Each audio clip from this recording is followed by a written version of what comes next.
আল্লাহর নবী সাল্লাল্লাহু আলাইহি ওয়াসাল্লাম বলছিলেন, এই দুনিয়াতে যা কিছু আছে, পুরা দুনিয়াতে, তার মধ্যে আমার তিনটা জিনিস পছন্দ।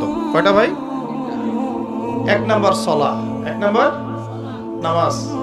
এটা আমার চোখের শীতলতা। নামাজ দাঁড়ালে আমার হৃদয় শান্ত হয়, চোখ ঠান্ডা হয়ে যায়। এটা নবী সাল্লাল্লাহু আলাইহি ওয়াসাল্লামের পছন্দের। দুই নাম্বার, এই পুরা দুনিয়ার মধ্যে আমার পছন্দ হচ্ছে সুগন্ধি। কি পছন্দ? সুগন্ধি। 10টা টাকা যদি আর্ন করেন, 1 টাকার সুগন্ধি কিনেন, সুন্নত। সুগন্ধি সাথে রাখতে হয়, ব্যবহার করতে হয়, মনটাও ভালো থাকবে।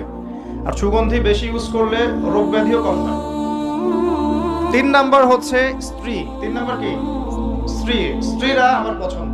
নবী সাল্লাল্লাহু আলাইহি ওয়াসাল্লামের এই 3টা জিনিস পৃথিবীতে পছন্দ ছিল।